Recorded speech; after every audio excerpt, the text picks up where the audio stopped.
काही लोक विकृत असतात, अशा विकृत मानसिकतेच्या लोकांच्या विधानांना उत्तर देण्याची गरज नाही असं म्हणत अजित पवार यांनी आमदार शरद सोनवणेंना चांगलंच सुनावलं। आदिवासी मंत्री आणि प्रकल्प अधिकाऱ्यांबाबत वादग्रस्त वक्तव्य केल्याप्रकरणी आमदार शरद सोनवणेंवर चांगलीच टीका होती। मंत्री दत्तात्रय भरणे यांनी नाव न घेता लक्ष्मण हाकेंवर टीका केली। काही लोकांना अजित पवारांवर टीका केल्याशिवाय महत्त्व मिळत नाही, म्हणून ते लोक बडबडत असतात, तुम्ही त्यांच्याकडे दुर्लक्ष करा असं भरणे यांनी म्हटलं।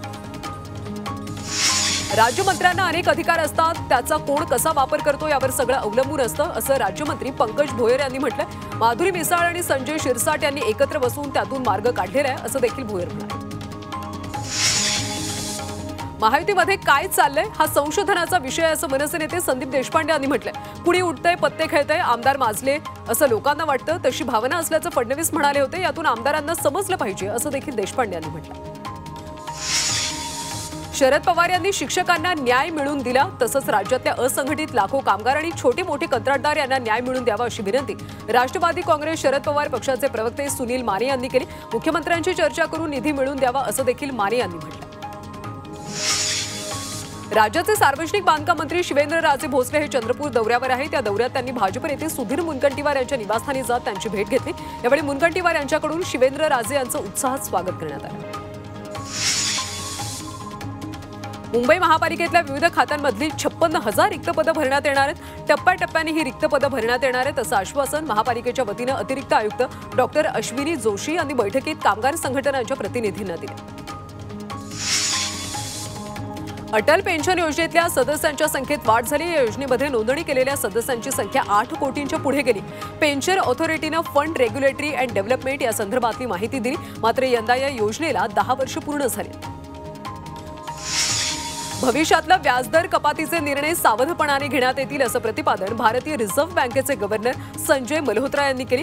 वृद्धीला पाठबळ देताना किमतीच्या स्थैर्याकडे लक्ष देणं आरबीआय सुरू ठेवेल असं देखील त्यांनी म्हटलं। मुंबई विद्यापीठाच्या मालकीच्या जमिनीवर झोपडपट्टी पुनर्वसन प्रकल्प राबवण्यास उच्च न्यायालयानं स्थगिती दिली। संबंधित जमीन 1962 साली शिक्षणासाठी संपादित करण्यात आली होती। आता तिचा उपयोग झोपडपट्टी पुनर्वसन योजनेसाठी करणं अत्यंत दुर्दैवी असल्याची टिप्पणी न्यायालयाने केली आहे।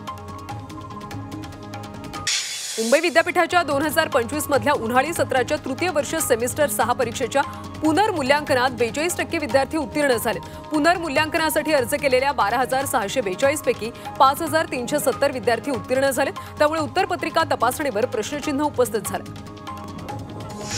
पुणे जिल्ह्यातल्या इंदापूर तालुक्यातल्या डिकसळ कोंढार चिंचोली पूल धोकादायक बनल्याने वाहतुकीसाठी बंद करण्यात आला। यामुळे सोलापूर आणि पुण्यातल्या 30हून अधिक पुनर्वसित गावांना दळणवळणासाठी लांबचा पल्ला पार करावा लागणार आहे। प्रशासनानं तातडीनं नवीन पूल बांधावा अशी मागणी नागरिकांनी केली। बीडमध्ये प्रवाशांच्या सेवेत गळकी बस दिल्याचं पाहायला मिळालं। पाटोदा ते परभणी मार्गावरच्या एसटी बसमध्ये छत गळत असल्यानं प्रवाशांना अक्षरशः छत्री धरून प्रवास करावा लागला। हा प्रकार एका प्रवाशानं मोबाईलमध्ये चित्रित केला। गळक्या बसमधला हा व्हिडिओ व्हायरल होतोय, त्यामुळे एसटी महामंडळाच्या कारभारावर प्रश्न निर्माण झाला। कोल्हापुरातल्या रस्त्यांच्या निकृष्ट कामाच्या विरोधात आम आदमी पक्षानं अभिनव आंदोलन केलं। शाहू मैदान इथे एका आलिशान गाडीची प्रतिकृती उभारून लक्षवेधी आंदोलन करण्यात आलं। प्रशासनाच्या विरोधात यावेळी जोरदार घोषणाबाजी करण्यात आली। साताऱ्यातले सैनिक स्कूल इथं कारगिल दिवस कार्यक्रम पार पडला। यावेळी मंत्री शंभूराज देसाईंच्या हस्ते शहीद जवानांच्या कुटुंबियांना आणि माजी सैनिकांचा सन्मान करण्यात आला। यावेळी या कुटुंबियांना व्यासपीठावर न बोलावता शंभूराज देसाईंनी खाली उतरून त्यांचा सन्मान केला।